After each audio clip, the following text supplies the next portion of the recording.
Housing has always been an issue, but now it's really, I would say, almost crisis proportions. They're living on a couch. I mean, inflation is crushing them. Housing costs are crushing them. They don't have enough money. The number one thing that we give away is beds. I mean, the most basic of needs. How could this not be happening in the greatest country of the world? What had to happen was that we needed to change first. You need talent. You need people. You need money. You need resources. This doesn't happen without somebody's vision. Each financial decision is not in a silo by itself. It has to be looked at and how it relates to something else in your plan. And most people are not looking at the big picture.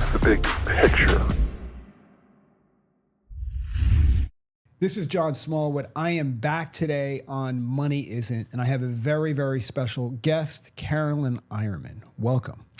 Thank you for inviting me. I'm looking forward to our talk and informing everyone about what we do locally. Yeah, and this is really an incredible conversation that we're going to have today because I've known Carolyn, I think it's 30 years.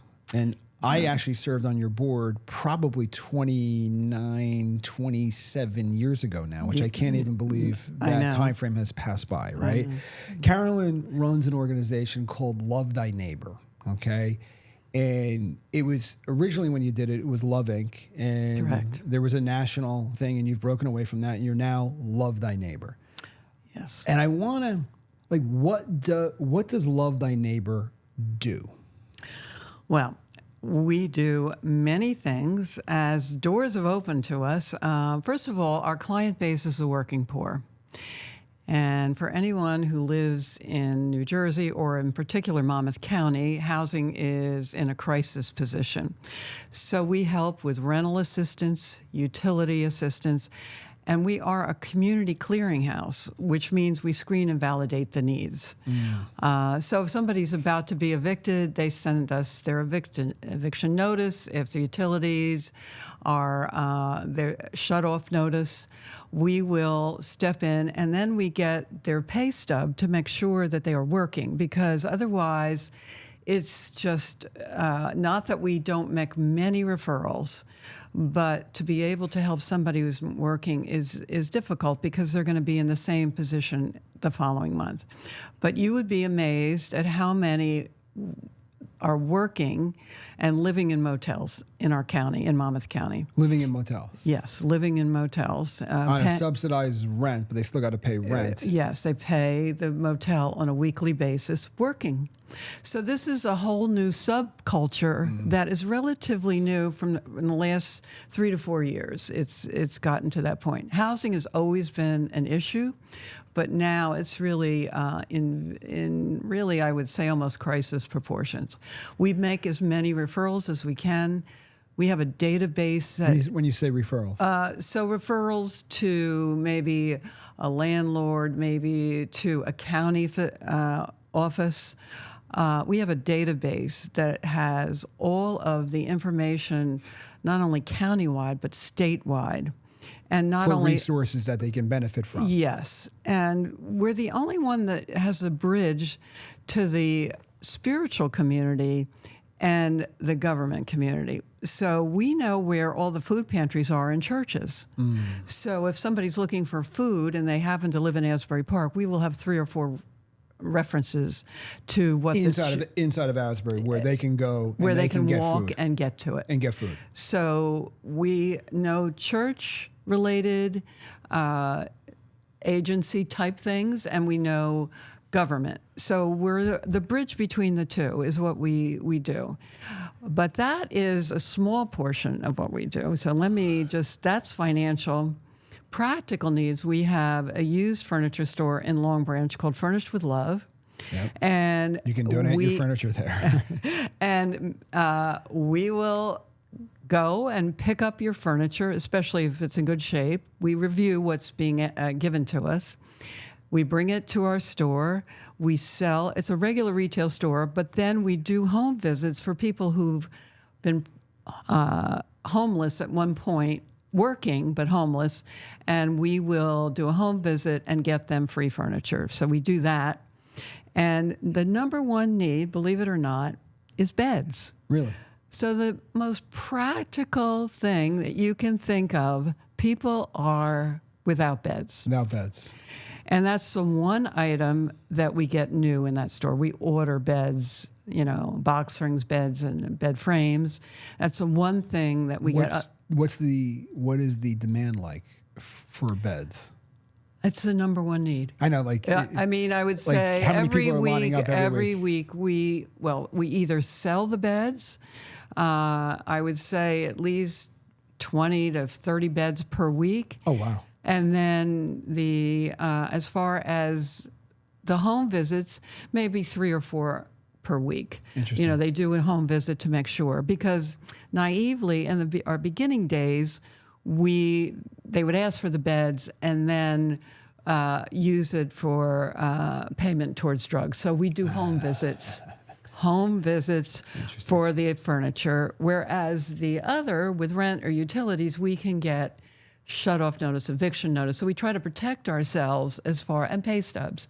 Really documenting that the people, right, they are working, right, they need basic necessities. And you also do clothes too, right?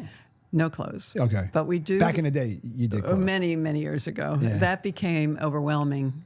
It became kind of like a dumping ground, and we just didn't have enough people taking them. But oh, wow. But there are other organizations. Again, we refer all the time. So send your clothes here, or send this here. Yes, exactly. Donate a mattress. Donate money for a mattress. Yes. Donate money. And I know, around the holidays, you do a lot of really wonderful things where you help families have a Christmas. Right. Or we will go to either agencies or local schools, and they fill out forms and generally there's single parent moms with children.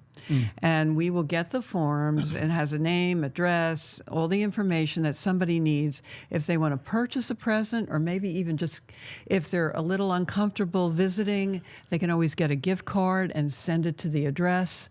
In other words, what we try to do is, especially because we are a faith-based organization, Christmas is special for us.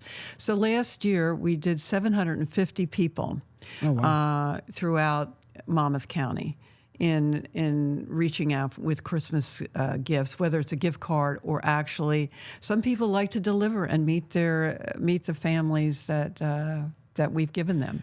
Is there a demand for more than 700 families to help, or people?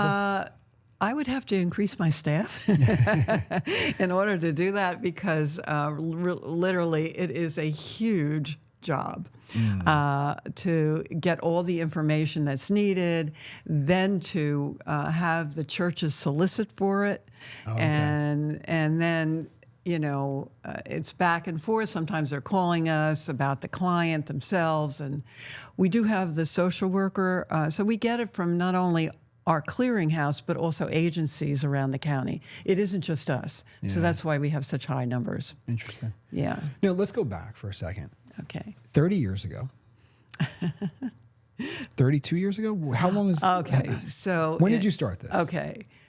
It started actually in 1990, believe it or not, when a group of myself and 6 other women, there were 7 of us, met at actually Tower Hills Chapel. They were from all different churches, which is actually very symbolic of who we are today. Yeah, it really hasn't changed. No, but we met for prayer. And here's the thing. So we thought, we'll do something with housing, or we'll do this, we'll do that. And every time we prayed, it was clear to us, no, you won't. No, you won't. And we began to see over time that what had to happen was that we needed to change first. Interesting. Before we could change anybody else. So we sat in that chapel for 4 years, and then the doors opened, and Craig Bogart from Aslan was the one who introduced us, original name of Love, Inc., which was a national organization and was a community clearinghouse. And it was like, okay, ladies, you're ready. Interesting. I'm going to open this door for you, And that was in 1994. So 30 years later, we've expanded our programs and still doing this. So I want to just go back for a second because you weren't ready. You were praying and you were thinking you had to change something, but you had to change yourself. Dig a little deeper in there. That is really cool. Yes. Because that's really, when you think about, and I forget the verse, but the people are always trying to change other people, but the reality is you can't do that unless you change yourself first. Right. I think Christ said the second thing, first was to love the Lord with all your heart and mind and soul. But the second thing is to love your neighbor as yourself. Now, we tend to forget yourself. Right. So what had to happen is, we could be great do-gooders and run out there and do our thing. Right. But what was happening was a transition had to happen within us to see, okay, wow, I need to do X, Y, and Z in my own life. And that then with these other 6 other women, the 7 of us, began to share personal needs.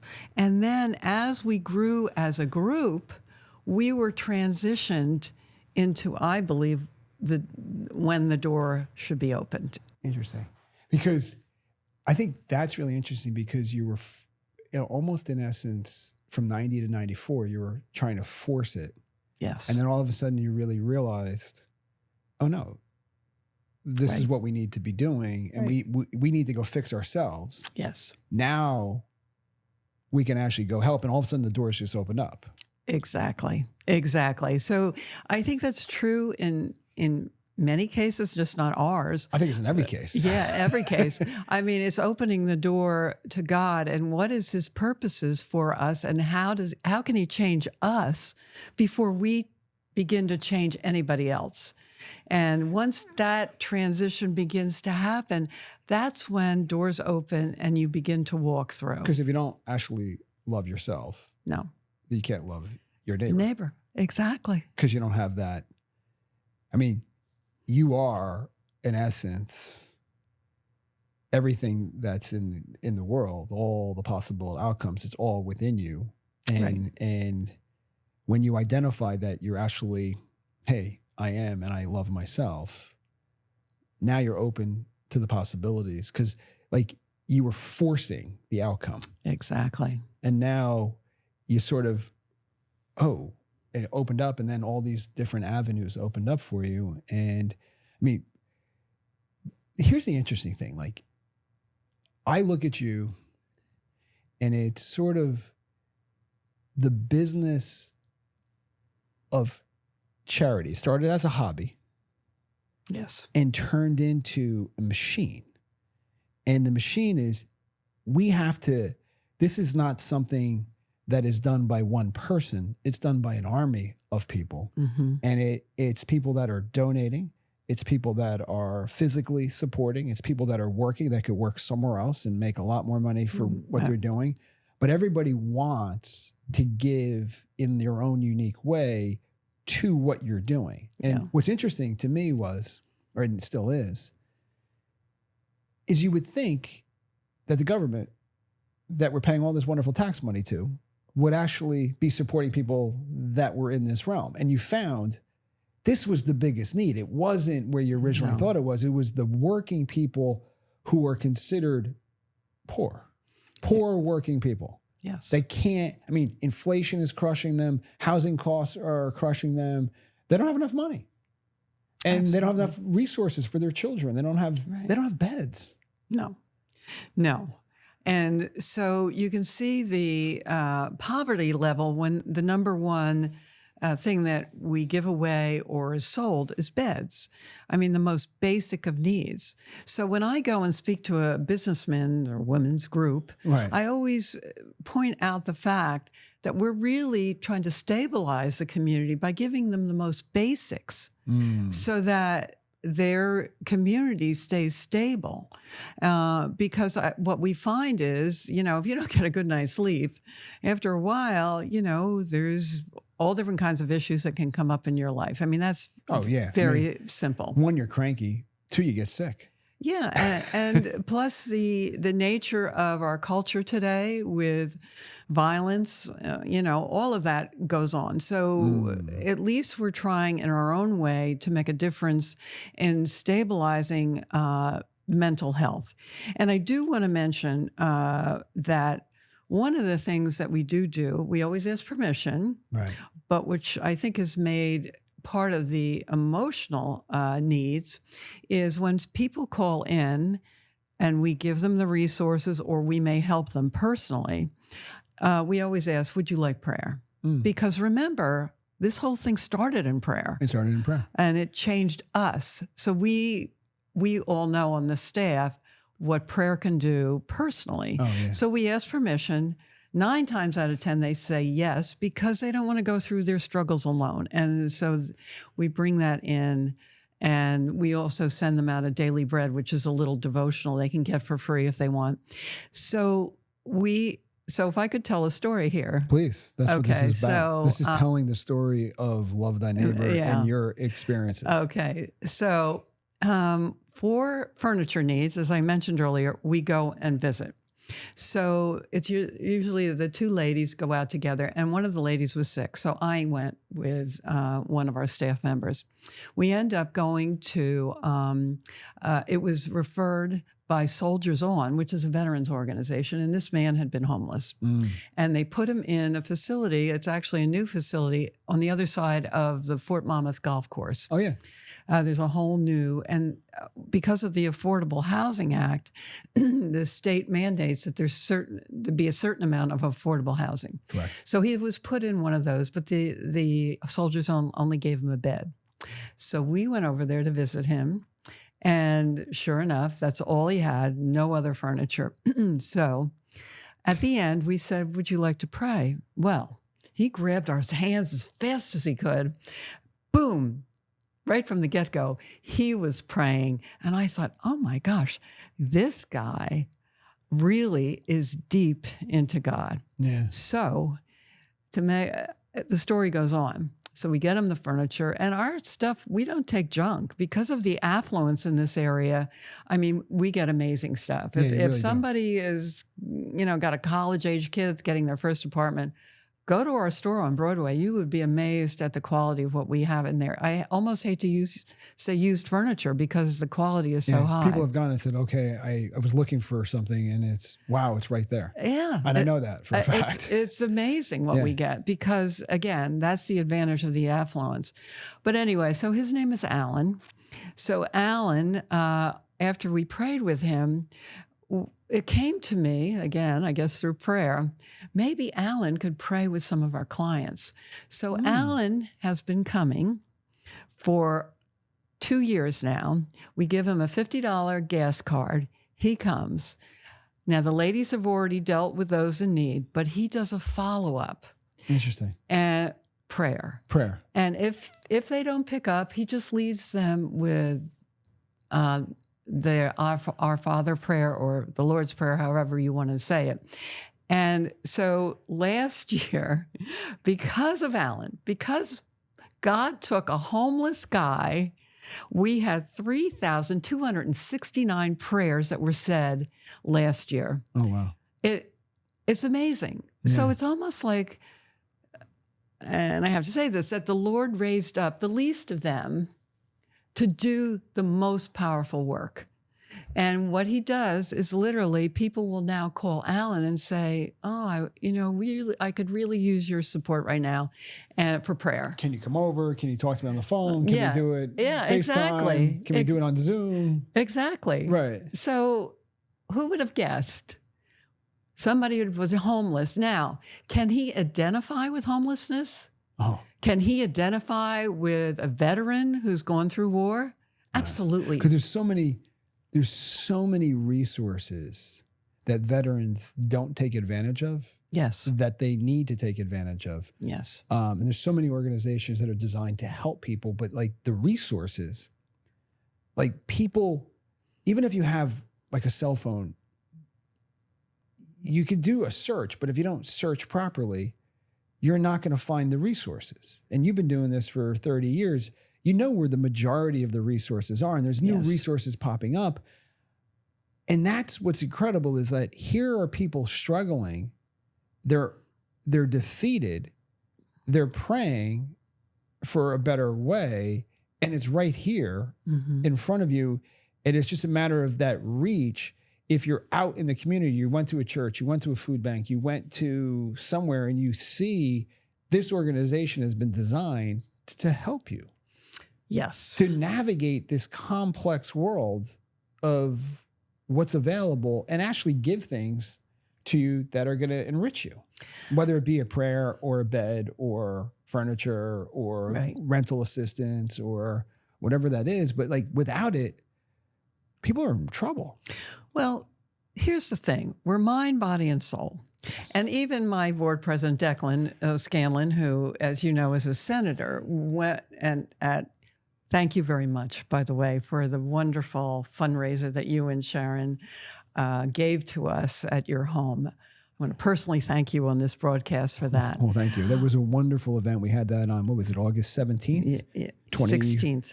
It was Friday night, August 16th, 24. We had over 130 people attend that event. It was a beautiful night, fantastic food. The caterer did a wonderful job. Yeah.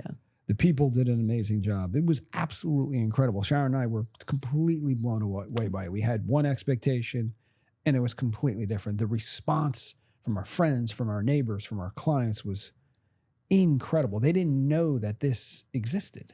Well, and that's what I'm so grateful for, your generosity and using your home, your beautiful home. And our theme has always been down by the river. And for one reason or another, we seem to get those kind of homes. So it was a privilege. And I do want to thank you publicly for allowing us to do that. Well, we want to do more. And so as far as those overlooked people, the working poor are our client base. We do also have another client base, and that's the elderly. And we do have a volunteer program, Companions Who Care, we call it. And these are people that would do a home visit, even just a phone call, because I think after COVID, this group of the elderly were the most affected because people were afraid to go to nursing homes, facilities where there might be some real problems. So but they're also like not socializing. No. So that's really one of the biggest dangers that I've seen is that they're lonely. Very lonely. So a phone call. Yeah. And oh my God, a phone call is incredible. Yeah, exactly. That simple thing, like a phone call. I know. Is a massive change agent for somebody. Like somebody cares about me. Because sometimes you don't believe in yourself. Exactly. And all of a sudden it takes a little bit of that nurturing to say, hey, you do matter. And put that confidence back in the individual. Right. Give them the dignity. Yes. So what has happened is, it depends upon the volunteer and how involved they want to get. Sometimes it's just a phone call and maybe it's a once a week thing. Now the elder person is thinking, this is like my daughter or my son, or my grandson. This is somebody who cares about me. Yeah. Sometimes they get involved in food delivery or taking them to a doctor's visit or whatever. We don't ask for that. But sometimes they become so connected, it's like their own grandparents. And these are people that have really suffered from loneliness. Yeah. So just a phone call can say, basically, I care about you. I really care about you. And you can count on me calling you once a week. At what point, when you started this in 94, did you really realize, like, this is going to be real? Do you remember that day? No. I think it started small. I mean, we took card tables off of the gutters and fold up chairs and had 2 phones. And Red Bank Baptist gave us the office, one little room in their church, and it started that way. And you're still there. And actually, we've come full circle, which is interesting. And you're back. Yeah, we were out for a number of years, and then we're back again in the same room with additional rooms on top of it for our staff. Fantastic. So it's like I've come full circle in where our location is. But we don't have walk-ins. We only do phone solicitation, give them advice, and home visits when it deals with furniture. There's no walk-ins. Yeah. So just to make that clear. Yeah, but you can walk into Furnished by Love. And then, Furnished with Love is a regular retail in store. Long Branch. Yes. And you can, on Broad Street, and you can literally walk in there and somebody will greet you. And if you need resources, they will coordinate Yes. with you. Absolutely. So you can stop in if you're listening to this. But you start and you're jumping into this. And the prayer, as soon as the prayer happened and you saw it, did it just run and...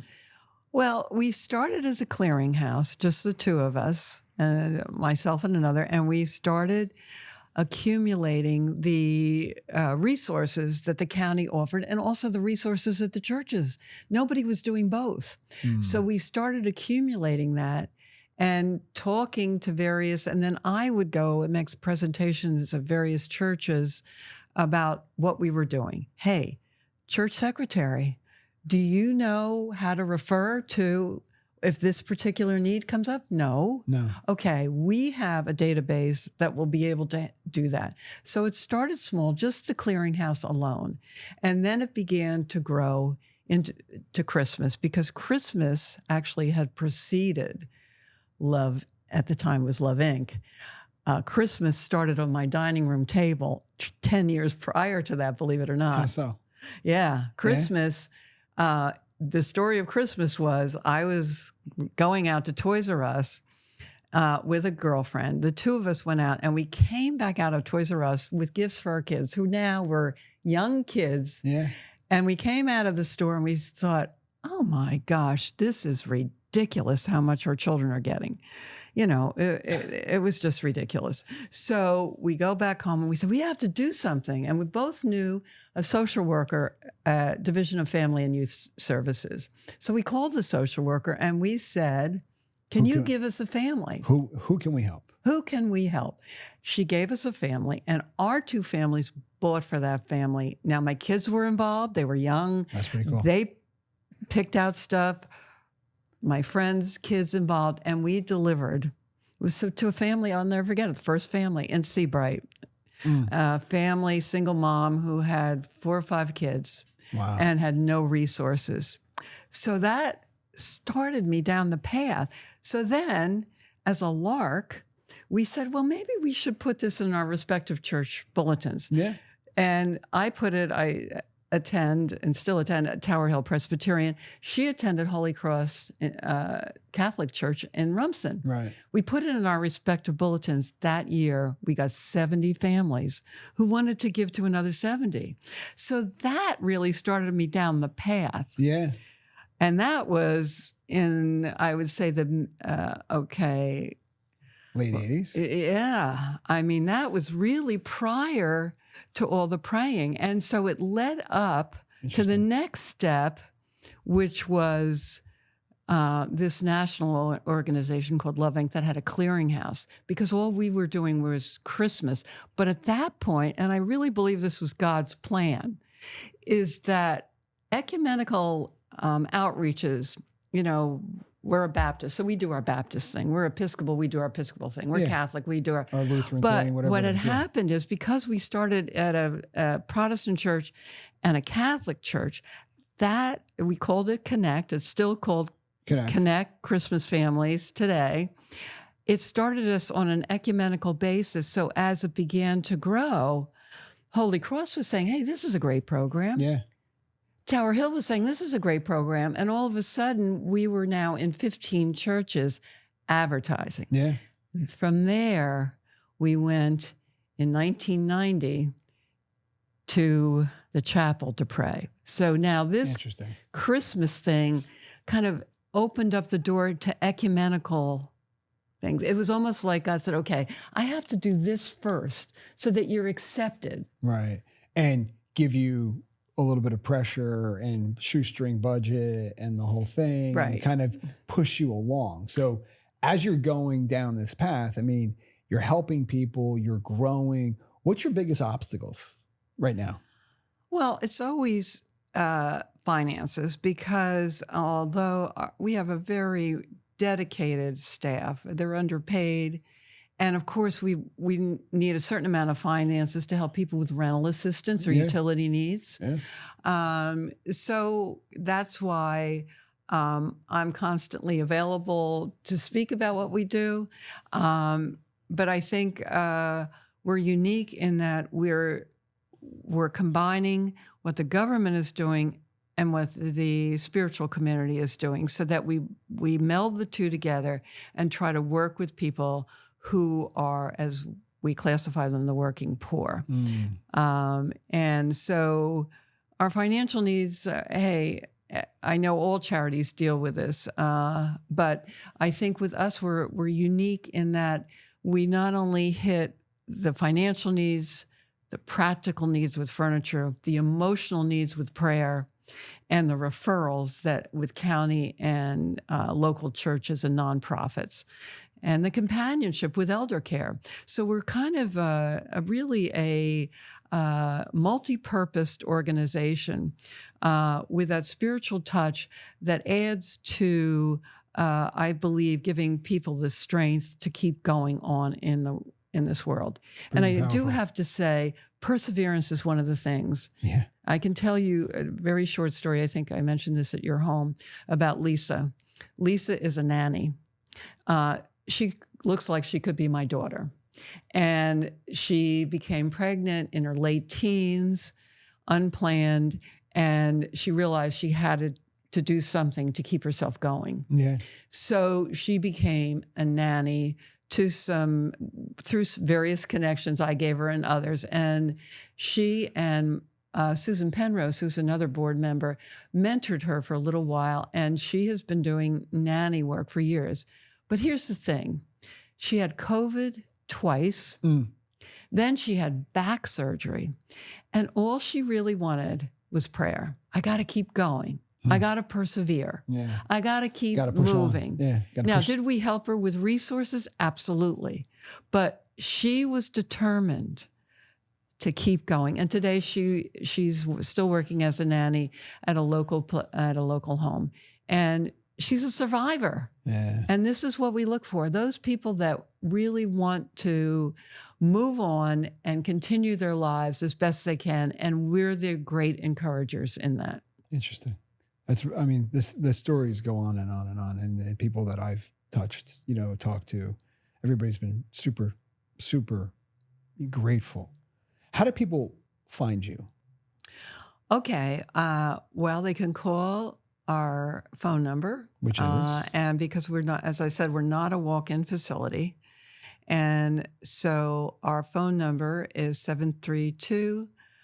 Of course, I'm going to not remember our phone number right at this moment. Put you on the spot. 542-7012. That's 542-7012. And the extension for people in need is extension 101 or 102. If they want to donate. If they would like to donate, they can either go to PayPal on our website, which is lovethyneighbornj.org, or they can send a check to Love Thy Neighbor, P.O. Box 4096, Long Branch, New Jersey, 07740. So if you wanted to help out with the holiday Christmas gifts, I mean, you have a lot of people that are there. If you want to help out with mattresses, you could say, hey, I want to help donate mattresses. Exactly. Financially, you can support that because you have a really good clearinghouse to buy them inexpensively. Yes. If they wanted to donate between $175 and $200, and they designate and put on the memo mattress, we will make sure that that goes to the clearinghouse and that somebody in need will get a mattress. And you would be surprised at how many single moms, they're living on a couch or even on the floor. Sometimes we've seen this. It's incredible. So it is a need. What's the future of Love Thy Neighbor? Like, where do you see this 10 years from now? I mean, it's 30 plus years in the making. Well, to be quite honest with you, at my age, I see it going on because clearly the religious community and the government need to work together. We need each other. Have to. And we're unique in that. We're unique and we know what the religious community is doing. So we can and come alongside with the county and state agencies. We know both. So my thought is that eventually somebody who's younger, who is more proficient in the internet would jump in there. Not that we don't have a website, not that we don't have a lot of good expertise that help us, but I would foresee that this needs to go on. In fact, I think it's even going to be more important because I think and John, you would know much better than me with the economic issues. Yeah. But I just think we're going to see more and more difficulty because there's just no housing available. Right. And what do people do? And so I think we're going to be needed more and more as time goes along because of the nature of just basic living. I remember going into my pharmacy, Little Silver Family Pharmacy, right? Yep. I walk in and I just thought, well, let me just take a little survey about the elderly and about their prescriptions. So I asked the girl behind the counter, I said, do we ever get people who cannot afford in Little Silver to pay for their prescription? She said, oh, all the time. All the time. They ask for just half. Yeah. Just half. Half. So I said, okay. That's when we decided to, start a program. So many government resources that are being missed. Like they're not getting those in Medicare supplements. So the resources, the key to this, right, is you get somebody in need, you determine what the need is, and then surround them with the proper resources. Right. And that's not, and what's frightening to me is how could this not be happening in the greatest country of the world? Like, right? Yeah. Like in that charities like yours and, you mentioned Aslan, Bloom Again. So what was it? Soldiers? Of course. The name is going right out of my head. It'll come back. Yeah. But all these different charities have been formed to solve a need that's not being fulfilled by normal government programs. Right. And that need that, the wage base is not growing dramatically in the United States. So the pressure on people becomes exponentially greater and they need the resources. They need to know where to go. The needs are getting larger and larger because the population is growing. The people are having families, you have the single moms, you have the elderly, you have people that are by themselves. And this is a community. Exactly. So what we're trying to do beyond the finances is the comfort. Comfort. Is the ability to be a friend to you, to know that's Alan, our homeless veteran, soldiers on. Yeah, soldiers on. our veteran, here he comes in and he's trying to be a companion or come alongside of people with prayer to know that he's there for them. I had this experience. I found this. I want to help you. And I want you to get the resources that I had that were so important to me getting here. Exactly. That's how this thing happens. Exactly. It's that one person at a time. The more people that you can help, the better your organization becomes. And you need talent. You need people. You need money. You need resources. Right. There's things, this doesn't happen without somebody's vision. Your vision, the prayer that came out of this to make this thing happen, it was so incredibly powerful. And people discount it. It's like, oh, I'm like, no. Like you literally had to dream this thing up and align yourself with an organization to say, this need's not being fulfilled in our community. And we're going to start with our community. Yes. And we're going to do as much as we can for the families that are in need. And you still, like, you don't have enough resources to help everybody. No. Nobody does. No. Right? No. So that's why I sit here and I wanted to have you on this, because the podcast is called Money Isn't, right? And money isn't means a lot of different things to different people. But it's sort of like, if you don't have any money, Mm-hmm. you don't have the resources, you're sleeping on a floor. You don't have the proper food. You don't have the proper medical care. You don't have the proper education. You don't have the ability to get connected to the right resources. Like, you're just missing out on everything. And it's the helping of the people as an organization. What I love is, you have people that are underpaid, that are basically giving their time, and those resources are being out, and it takes a current flow of money, and it takes a current flow of donations, and it takes people going to the store and buying furniture. That's one of the key fundamental, revenue generations for the organization, to go out and give rental assistance. Like, everything is connected, but it started, and this is what I wanted to really, as we started the conversation, I really didn't think we were going to go down this route, but it started with, for you to change. Yes. You had to change. Yes. For you to do this, you had to change inside. Yes. And that same message, if you gave that same message, which you do, to the people that are receiving your benefit, they're actually changing. Amen. And they're going off and changing other people. Amen. But you start with you. Have to start with you. Yeah.